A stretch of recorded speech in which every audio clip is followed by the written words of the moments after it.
Number 15. It's time for Andrew's refrigerator. Send him stuff now, don't wait till later. A picture, a drawing, macaroni, James Spader. You can send him the stuff that you drew on Andrew's refrigerator. He'll show it to his Dutch translator and keep it safe from them alligators. Now he can't get to any of his food.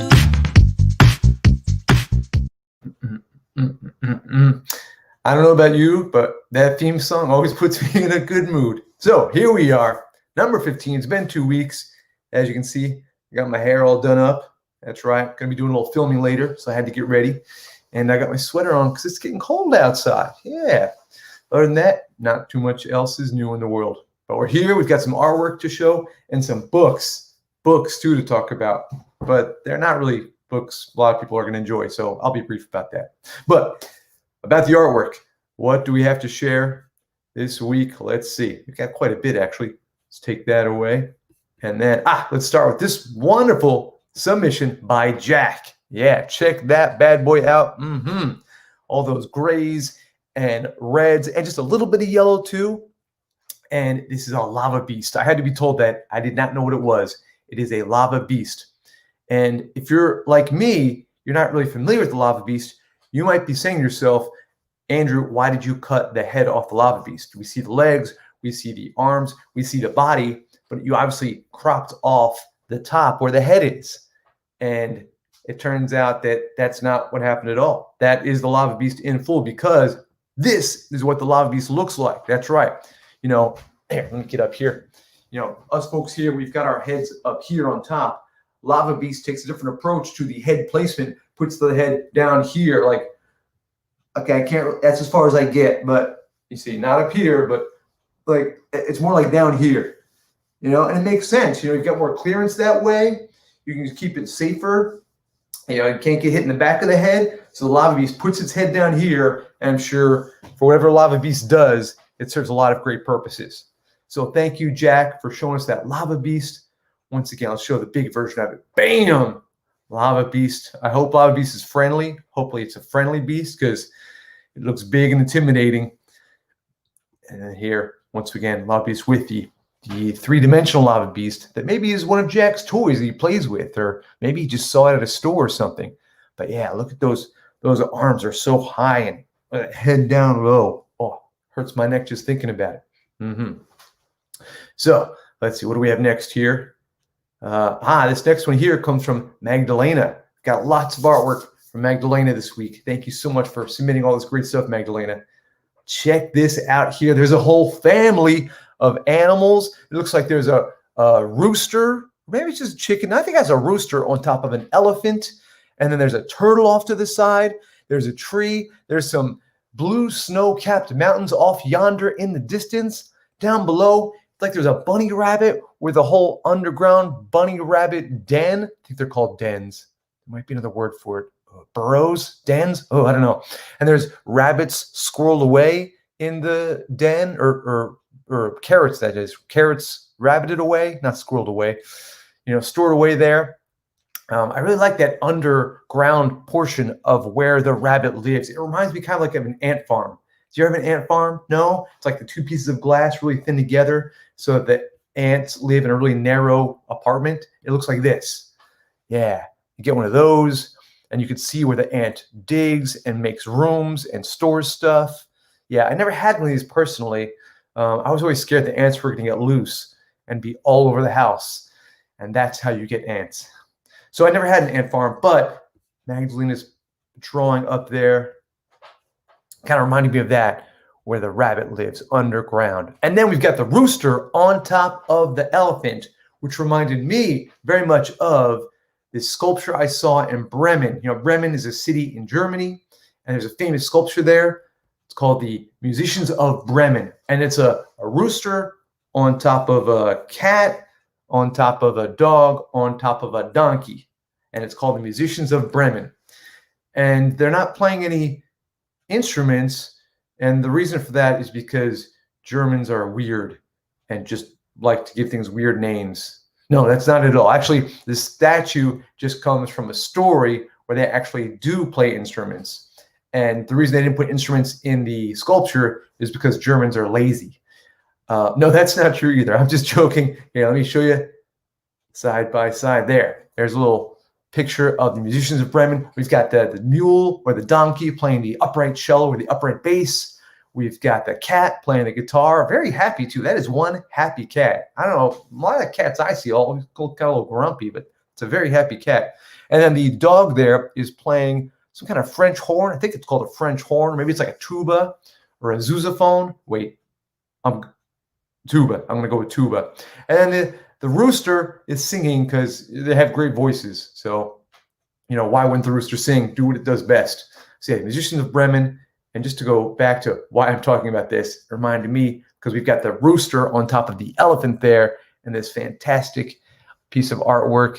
It's like a combination of different, you know, areas. We've got the turtle, which usually like things wet and damp. We've got the elephant, which likes things like in Africa and Asia, and the rabbits, which like prairies. Actually, wait, is that a turtle? It could be a tortoise. And do we know the difference between turtles and tortoises? Turtles go in the water, tortoises do not. I always got a lot of information about animals on this show. Remember the turkeys? Male turkeys are called toms. That's right. All right. So anyway, enough with that drawing there. We're on to the next one. And this next one is a collaboration. I think last time we talked about collaborations. Two people work together on something. One person maybe does the drawing. Another one adds the color. Maybe if it's music, one person writes the music. Another one adds the lyrics. If it's dinner, like one person makes the dinner, the other person eats the dinner. So we have a nice collaboration here between Magdalena and Rob. Yeah, look at this. This is fantastic. And I wasn't sure who this was at all. And then I did one of my special tricks, which is turning my head to read the letters. And it says Kippo. Yeah, and I know Kippo was, but I had to look it up. So don't worry, we'll get to that later. But this is great here. We've got a little smiley face moon up in the upper right-hand corner in the sky there. We've got Kippo kind of hanging out. Like, I think Kippo's kind of like doing like, hey, how you doing? I don't know. I'm up for anything. You know, this could be an adventurous day. It could be a lazy day. I don't know. What do you feel like doing today? I think that's what Kippo's saying. And then down at the bottom, there's that little creature with lots of eyes. Very Picasso-looking creature down there with all the eyes on one side called Mandu. Kind of reminds me of, you know, Andrew, Mandu. Maybe we're related.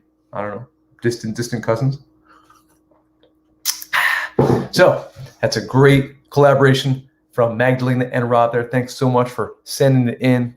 Very cool indeed. I also like that kind of curved ground, like a little mound, like a pitcher's mound that I guess that's Kippo there standing on.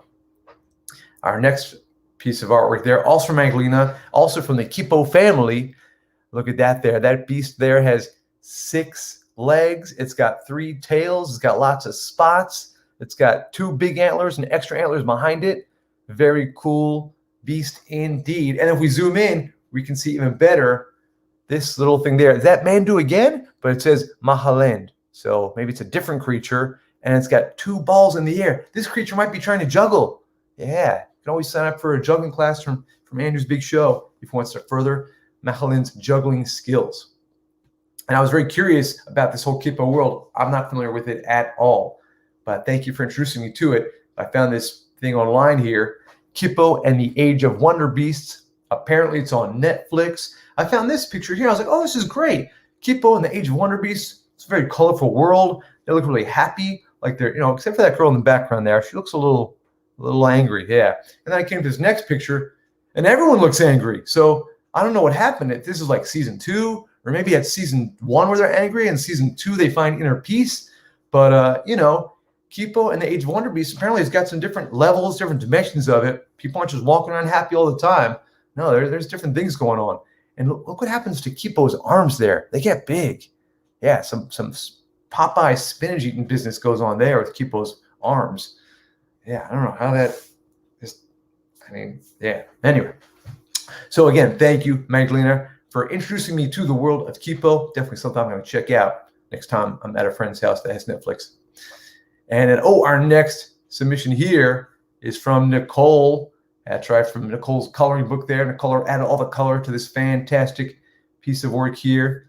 Obviously we see that hot sun, and someone forgot to put on sunscreen because it's getting a little too hot for them. So let me see if I can go over here and see if I can read the caption for everybody, because it is kind of small there. Just going to zoom in. It says, "Keep your face always toward the sunshine, and shadows will fall behind you." Walt Whitman. That's right. Walt Whitman, as we all know, the famous bridge builder from Philadelphia. No, I'm just kidding. He's a poet. Walt Whitman, the poet from, is he more from Jersey? From Philadelphia. I believe he's from southern Jersey. That's right. And we had that famous bridge named after Walt Whitman, but he didn't actually build it. Let's see. And yeah, so, this skeleton is being kind of burned to a crisp by the sun, but at least, hey, there's no shadows. He's enjoying the sunshine, getting all that vitamin D, a lot of vitamin D. Too much vitamin D can be a bad thing.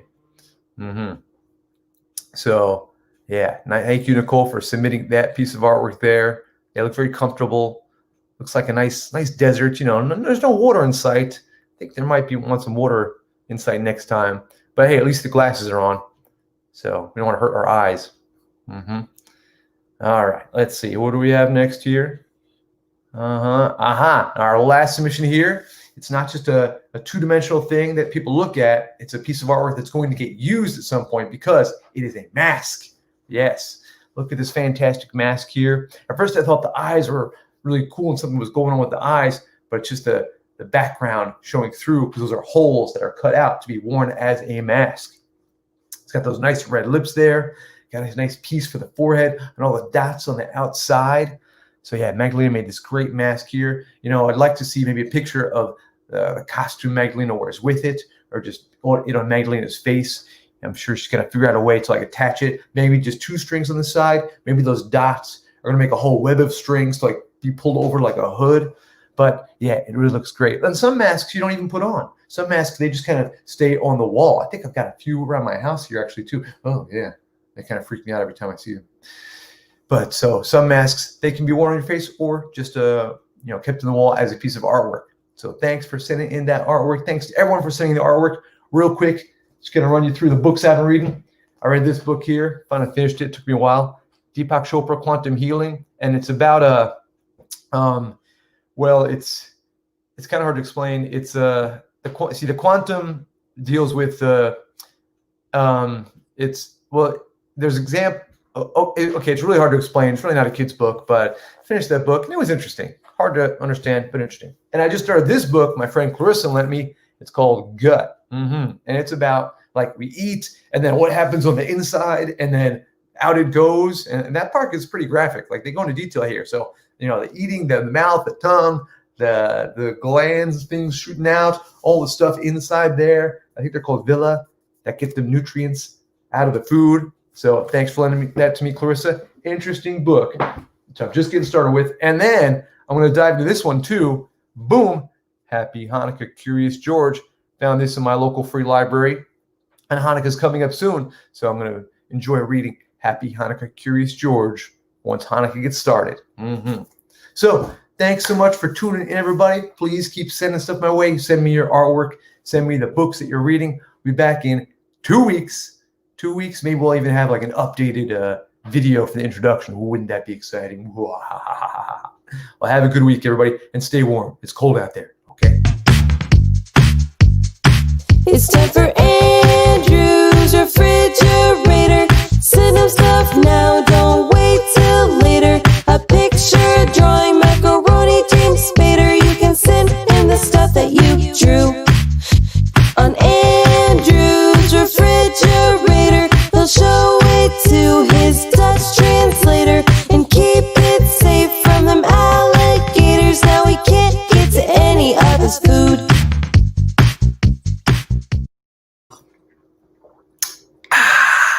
Just warm water. That's all I'll say. No coffee, no tea. Just nice warm water. Warms me up.